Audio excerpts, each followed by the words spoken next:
Hey guys, it's Maxie here, and this is actually happening. This is a TW video, finally going live. It's taken me about 4 weeks to book 4 weeks worth of television shows to get us to the Mixed Match Challenge, but we're finally here.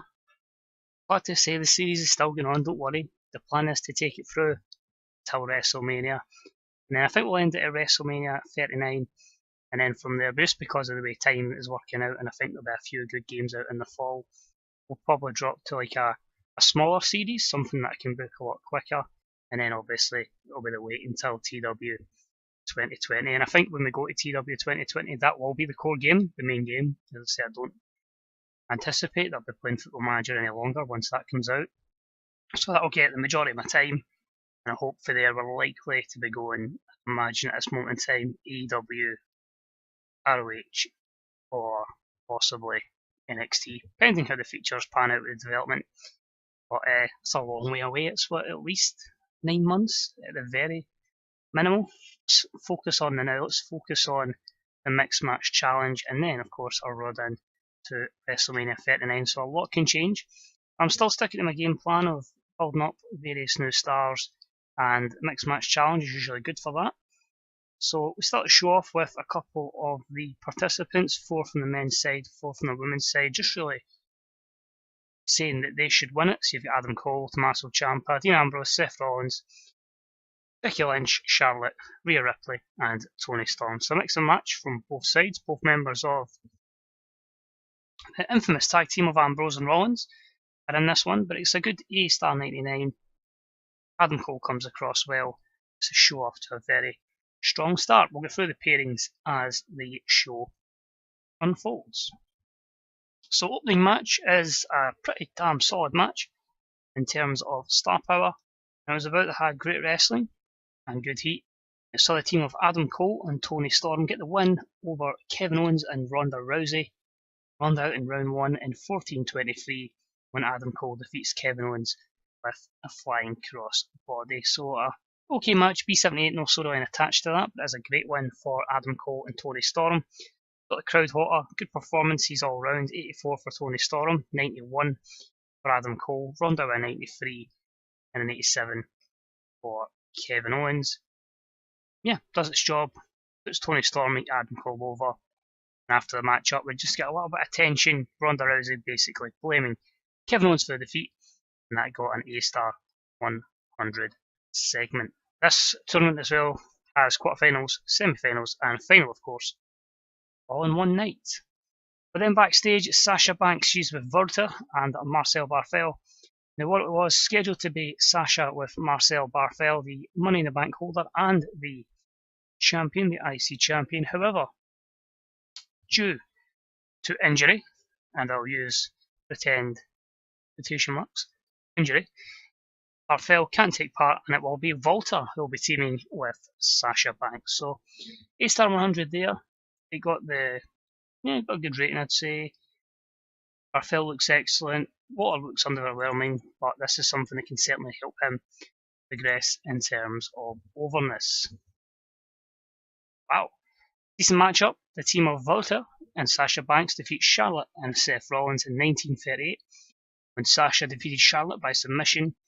In terms of in-ring work, Seth Rollins was head and shoulders above everyone else. Volta was the weak link, struggling to keep up everyone else's in-ring performance. Obviously, that's just relating to his overness and not his actual skill set. A very solid B plus 88. Charlotte was slowed down by her injury. Disappointingly, Volta and Sasha Banks didn't work well as a team, and it makes you wonder, how good that rating would have been if that wasn't the case. But good performances. Volta only a 57. I think it's a bit obvious we're trying to build him up, so they progress to the semi-finals.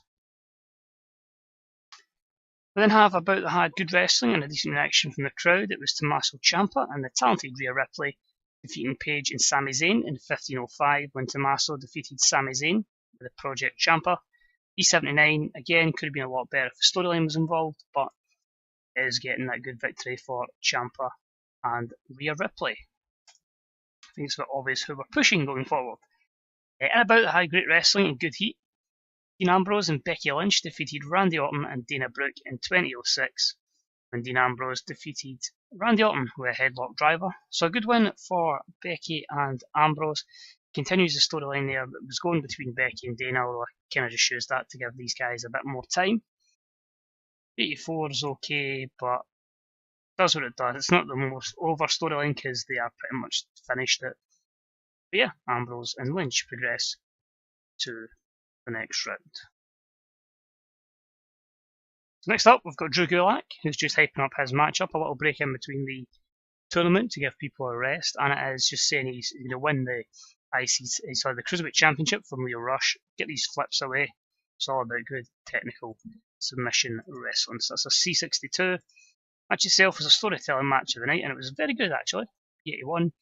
Decent matchup. Leo Rush picks up the win in 14:20 with a rush hour, giving him his second championship defence. 79 performance to Drew Gulak 64, who does a fantastic role as an upper mid card enhancement talent. As I say, storytelling match. Pretty good, keeps the man of the hour with a good streak of momentum. Next up, your semi-final match. Bout that had great wrestling and good heat. Saw Tommaso Ciampa and the talented Rhea Ripley defeat Dean Ambrose and Becky Lynch in 14:59 when Tommaso Ciampa defeated Dean Ambrose with the Project Ciampa. D78 because of the lack of storyline, but pretty promising to see that 92 for Becky, 94 for Ambrose, 78 for Rhea Ripley, and a 94 for Ciampa. So a lot of them being built up well as I've just elbowed my desk. Booking decisions, we had to try and keep Ambrose strong. He still was unhappy. Becky would have been unhappy, wasn't it, Rhea? So we'll just feed Ambrose a lot of money and hope he doesn't decide to just walk out. Like real life. Another semi-final. Decent matchup. Adam Cole and Toni Storm defeated Sasha Banks and Volta in 14:56 when Toni Storm defeated Sasha Banks. So a B-76 here. Volta the weak link. Of course you get the Sasha and Volta their team. An 87 from Toni Storm and 93 from Adam Cole. So that's working well on Toni Storm's overness. And a few negatives there. Storyline and the chemistry. I don't think we kept anyone strong. Nope, so that's a good clean win for Toni Storm. Then had CM Punk said, we've been arguing for a while, it's time that, he knocks basically the teeth down King Neville's throat. So it's CM Punk's first return match. 889, what I will say is, he said that, this is his first return match, his first pay-per-view return match. He's had a few matches on SmackDown, and yeah, the ratings aren't been great. He's massively in physical decline, so I'm quite worried about this rating. Not too bad. Good heat, decent wrestling. Punk defeats King Neville in 20:48 with the Pepsi Plunge. B+ 87. You can see there, 86 for Neville, 75 for CM Punk, so I think it will be like just get him to WrestleMania, and then if we were ever carrying on, he'd have probably retired at Mania. I would let him go then. But yeah, I don't expect Punk in any championship programs, I would imagine. See there, momentum is okay, but stamina, declining physical ability, not so much. We then have Daniel Bryan attacking Baron Corbin in the backstage area, thinking that Corbin was going to get one up on him.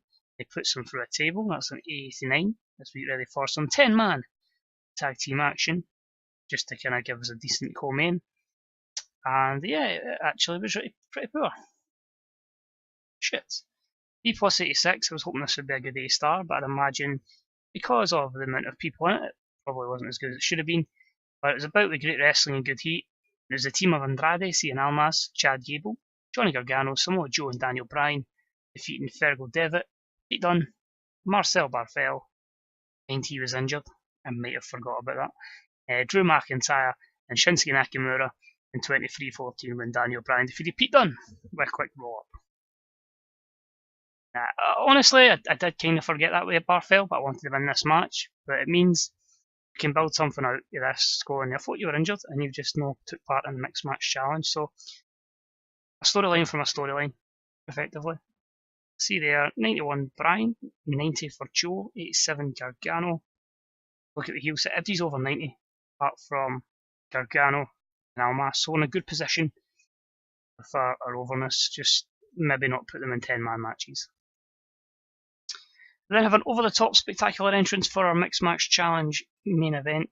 Who's going to win it? So we've got Ciampa and Rhea Ripley coming out to a cool entrance and some boos. And oh my fucking god, that is insane.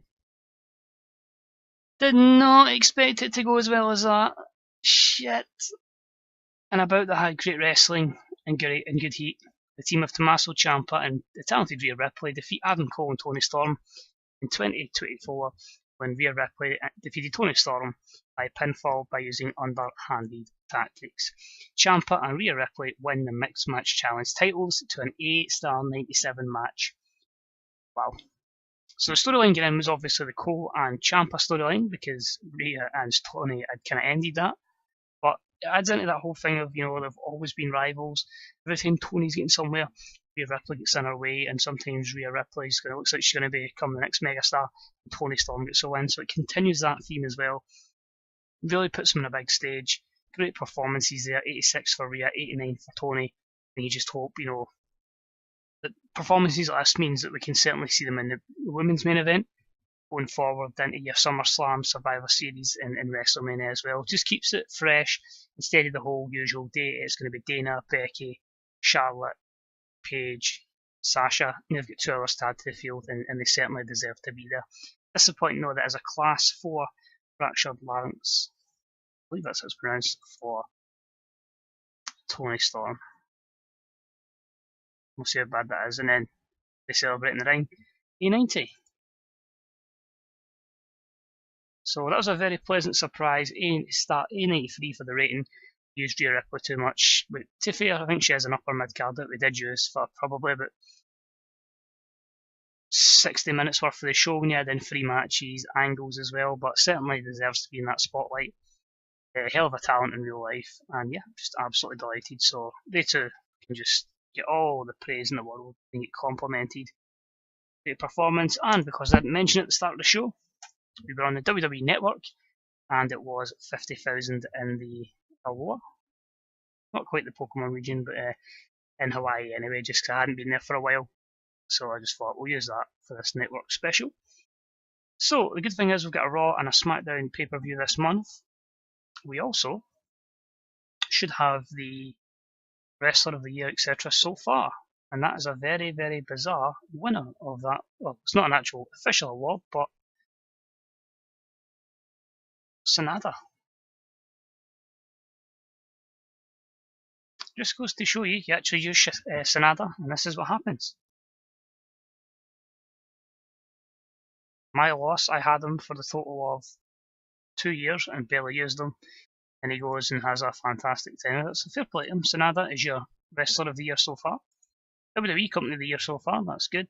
Team of the Year, Daniel Bryan and Johnny Gargano aren't an actual tag team, but because they've had good matches, as I frequently do tag matches on Raw and SmackDown, so yeah, that's probably why. Match of the Year, Sanada defeated Marufuji for All Japan Pro Wrestling. Show of the Year has went to our Royal Rumble. Young Wrestler of the Year went to Corbin Taylor. He's in our developmental. I think it's a regen. For the NXT Tag Championship with Ross Von Erich, and they're the Lucha Underground Champion. And yep, he looks like he is just a new gen. Veteran of the Year went to Marufuji. Female Wrestler of the Year so far is Ronda Rousey. And Independent Wrestler of the Year at the moment is Oliver Strange. Mixed Match Challenge, fantastic reviews. New champion in TNA, they've given the title, the X Division Championship, to Teddy Hart, defeated Alex Shelley. So gutted when Alex Shelley retired. Loved the Motor City Machine Guns, I say, when they broke through in TNA. Just, I don't know why, I just had that small preference to Shelley over Sabin. I think it was just a bit more charisma. Just disappointed he never really got a massive solo run. He never really made it to. I just wish he had one of those ones that kind of made it to WWE if they had NXT a bit sooner. But that's what it is. As long as I always say this, as long as the wrestler's happy with the life, then that's the main thing. And Dragon Gate again, possibly struggling financially. So every national battle, first, as you would expect, USA, Canada, Mexico, and Japan. Jeff Hawley's a new gem, we'll just let him go. We are struggling to keep a hold of Chad Gable. Nope, we're not struggling, that seriously considering, so he should stay. Let's see the bad news then. How long is Tony out for? Please don't be long, because I do want to really push her going forward. Our pop is now at low 80s, that's good. Physical. Shit, she's pretty much out to January. That's annoying. Very, very annoying, but I think I know what I'm going to do going forward. 4957, Ronda Rousey. Zelina Vega doesn't connect with fans, apparently. Few people unhappy because we weren't on the show, that's fair enough. Dean Ambrose unhappy because I didn't book him. So I did book him, but booked him to lose. Going forward, we have Battleground in 2 weeks' time in the Bash. I'll probably add in a female pay-per-view between the Bash and SummerSlam because fuck, try to book 5 weeks of television without a video. So we'll do a women's pay-per-view in there. Hopefully have a few title matches, etc. Yeah, the save's still fun. It's just trying to find the time. Just been playing hundreds of different other games. So most games are probably finished in a quick succession for as long as I can remember. But no, I'm still quite happy with TW. I say this is a day one save. The day the game came out, this has been going from. I feel WrestleMania 39 will end it there. A wee fun save. We'll see what people think, where they'd like to see a wee small save going forward to TEW2020. I'll read through all the developer diaries, see if we've got a closer rough estimation when it's going to come out. I still imagine it will be early 2020. I don't think we'll quite get it 2019, but you never know. Adam can always change his mind and let us know. But yeah, looking forward to it. Hopefully we can have a good strong part of the year, the second part of the year in game. And yeah, as always, cheers for watching, much appreciated. Enjoy the rest of your day. Any likes, comments, etc. Let us know your own saves are getting on. Main check out your other bookers on the Fantasy Bookers subreddit, and of course the Grey Dog software forums for all the good brothers that use written diaries, because some of them are really enjoyable reads when you can't sleep.